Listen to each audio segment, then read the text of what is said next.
Ye are my treasury, for in you I have treasured the pearls of my mysteries and the gems of my knowledge. Guard them from the strangers amidst my servants, and from the ungodly amongst my people. Please keep watching to find out more. Vegan, 'cause we are God's merciful children.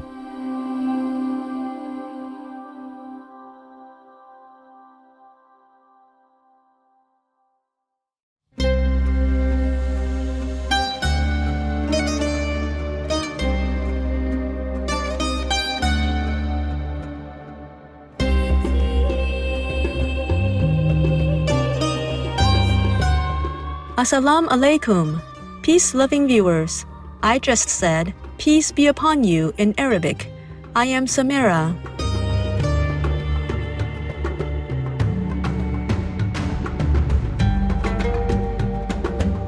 The hospitable people of Palestine praise vegan heroes like you.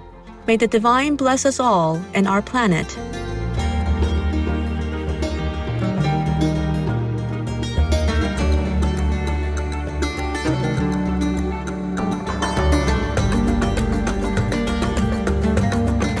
Welcome to selections of The Hidden Words by Bahá'u'lláh, Vegetarian, Part 1, from the Arabic, passages 55 to 71, on Words of Wisdom.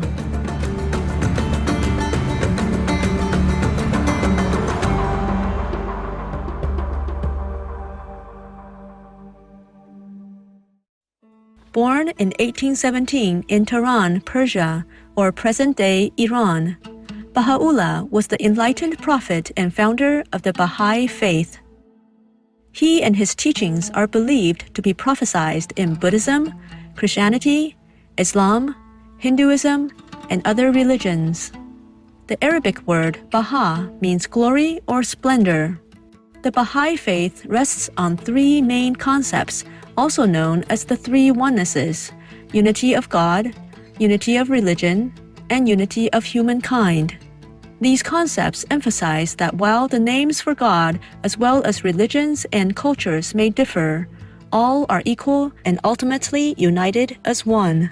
Today, approximately 7 million people throughout many countries adhere to the Bahá'i Faith. Its scriptures have been translated into 800 languages, with Bahá'i houses of worship in every corner of the world.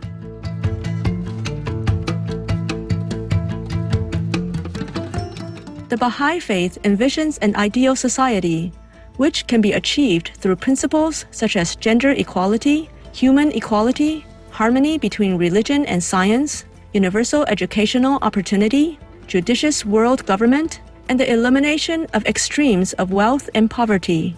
Bahá'i followers see this noble society as a real goal to be pursued in everyday life.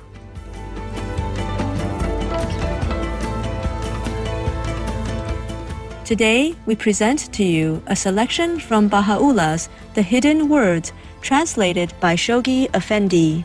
It's a work consisting of short passages revealed by the enlightened prophet in Persian and Arabic in 1857 to 1858 during his exile in Baghdad. Part 1, from the Arabic, passage 55. O son of being, busy not thyself with this world, for with fire we test the gold, and with gold we test our servants. Passage 56. O son of man, thou do wish for gold, and I desire thy freedom from it. Thou think thyself rich in its possession, and I recognize thy wealth in thy sanctity therefrom.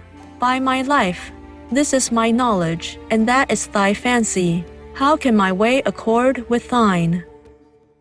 Passage 57. O son of man, bestow my wealth upon my poor, that in heaven thou may draw from stores of unfading splendor and treasures of imperishable glory. But by my life, to offer up thy soul is a more glorious thing could thou but see with mine eye. Passage 58. O son of man, the temple of being is my throne. Cleanse it of all things, that there I may be established and there I may abide. Passage 59. O Son of Being, thy heart is my home, sanctify it for my descent. Thy spirit is my place of revelation, cleanse it for my manifestation. Passage 60. O Son of Man, put thy hand into my bosom, that I may rise above thee, radiant and resplendent. Passage 61. O Son of Man, ascend unto my heaven, that thou may obtain the joy of reunion, and from the chalice of imperishable glory quaff the peerless wine. Passage 62. O Son of Man, many days have passed over thee, whilst thou hast busied thyself with thy fancies and idle imaginings. How long art thou to slumber on thy bed? Lift up thy head from slumber, for the sun has risen to the zenith. Perhaps it may shine upon thee with the light of beauty. Passage 63.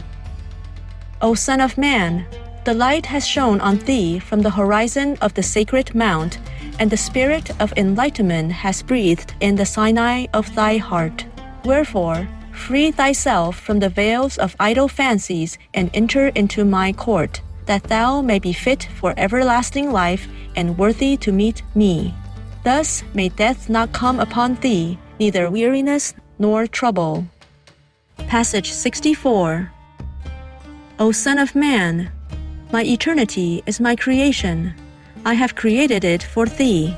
Make it the garment of thy temple. My unity is my handiwork. I have wrought it for thee. Clothe thyself therewith, that thou may be to all eternity the revelation of my everlasting being. Passage 65. O Son of Man, my majesty is my gift to thee, and my grandeur the token of my mercy unto thee. That which befits me none shall understand, nor can anyone recount. Verily, I have preserved it in my hidden storehouses and in the treasuries of my command, as a sign of my loving kindness unto my servants and my mercy unto my people. Passage 66. O children of the divine and invisible essence, ye shall be hindered from loving me, and souls shall be perturbed as they make mention of me. For minds cannot grasp me, nor hearts contain me. Passage 67. O Son of Beauty, by my spirit and by my favor, by my mercy and by my beauty, all that I have revealed unto thee with the tongue of power, and have written for thee with the pen of might, hath been in accordance with thy capacity and understanding, not with my state and the melody of my voice. Passage 68. O children of men, know ye not why we created you all from the same dust? That no one should exalt himself over the other. Ponder at all times in your hearts how ye were created. Since we have created you all from one same substance, it is incumbent on you to be even as one soul, to walk with the same feet, eat with the same mouth, and dwell in the same land, that from your inmost being, by your deeds and actions, the signs of oneness and the essence of detachment may be made manifest. Such is my counsel to you, O concourse of light. Heed ye this counsel, that ye may obtain the fruit of holiness from the tree of wondrous glory. Passage 69.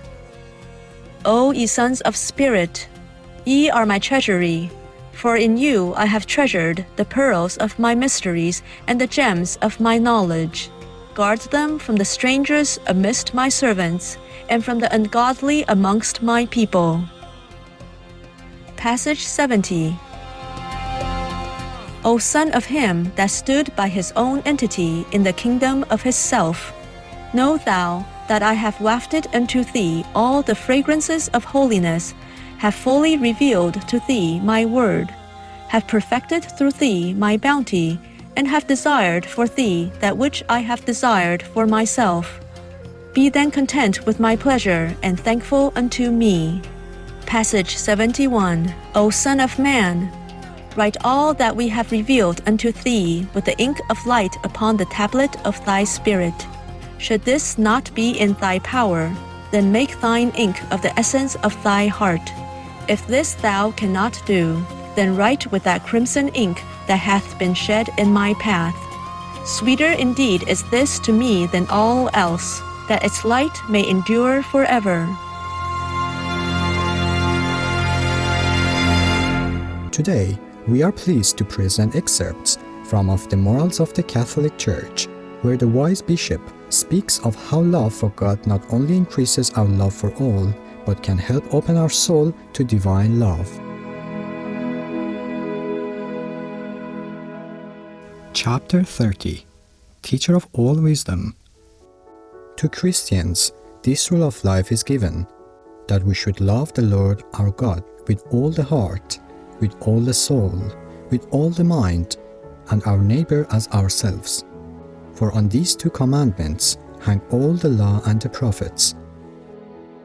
Rightly, then, Catholic Church, do thou not only teach that God alone, to find whom is the happiest life, must be worshipped in perfect purity and chastity, bringing in no creature as an object of adoration whom we should be required to serve, and from that incorrupt and inviolable eternity to which alone man should be made subject, in cleaving to which alone the rational soul escapes misery, excluding everything made, everything liable to change, everything under the power of time, without confounding what eternity and truth and peace itself keeps separate, or separating what the common majesty unites. But thou do also contain love and charity to our neighbor in such a way, that for all kinds of diseases with which souls are for their sins afflicted, there is found with thee a medicine of prevailing efficacy.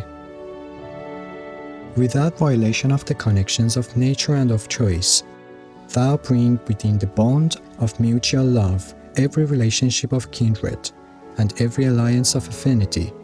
Thou unite citizen to citizen, nation to nation, yea, man to man, from the recollection of their first parents, not only in society but in fraternity. Then after this human love has nourished and invigorated the mind, cleaving to thy breast, and fitted it for following God, when the divine majesty has begun to disclose itself, as far as suffices for man while a dweller on the earth, such fervent charity is produced, and such a flame of divine love is kindled, that by the burning out of all vices, and by the purification and sanctification of the man, it becomes plain how divine are these words, I am a consuming fire, and I have come to send fire on the earth. These two utterances of one God stamped on both testaments exhibit with harmonious testimony the sanctification of the soul, pointing forward to the accomplishment of that which is also quoted in the New Testament from the Old. Death is swallowed up in victory. O death, where is thy sting? Where, O death, is thy contest? They would worship God nowhere but with thee and in thy bosom. In thee, as is fit, divine precepts are kept by widely scattered multitudes. In thee, as is fit, it is well understood how much more heinous sin is when the law is known than when it is unknown. For the sting of death is sin, and the strength of sin is the law, which adds to the force with which the consciousness of disregard of the precept strikes and slays. In thee it is seen, as is fit, how vain is effort under the law, when lust lays waste the mind, and is held in check by fear of punishment, instead of being overborne by the love of virtue. Thine, as is fit, are the many hospitable, the many friendly, the many compassionate, the many learned, the many chaste, the many saints, the many so ardent in their love to God, that in perfect continence and amazing indifference to this world they find happiness even in solitude.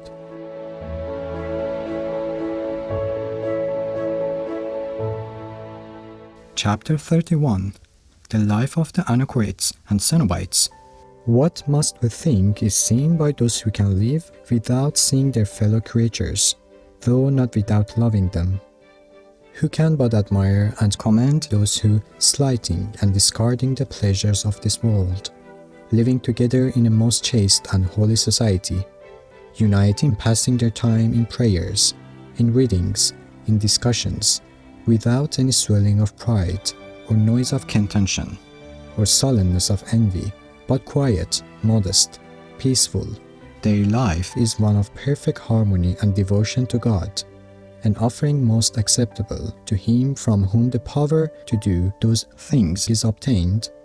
No one possesses anything of his own. No one is a burden to another. They work with their hands in such occupations as may feed their bodies without distracting their minds from God.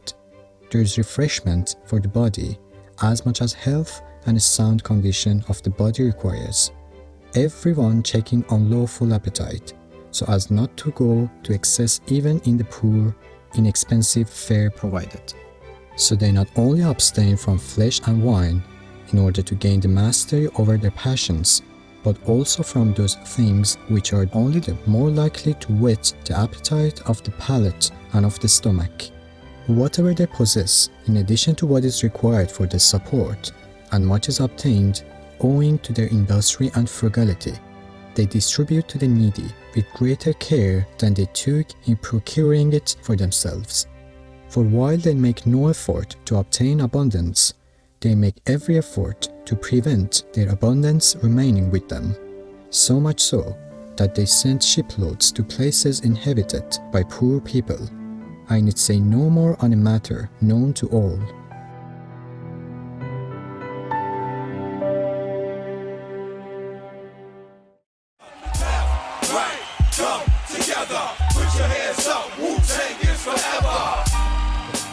I think hip-hop has become more conscious about diet. My peers and people that are related to me appreciate the vegan lifestyle. It's really spreading. Reason, vegan. Wonderful viewers, thank you for watching today's Words of Wisdom. Please join us tomorrow for part 2 of this program. Coming up next is Earth Overshoot Day, right after noteworthy news. May divine love be with you always. Our programs offer many languages. Please visit suprememastertv.com/schedule and suprememastertv.com/WOW.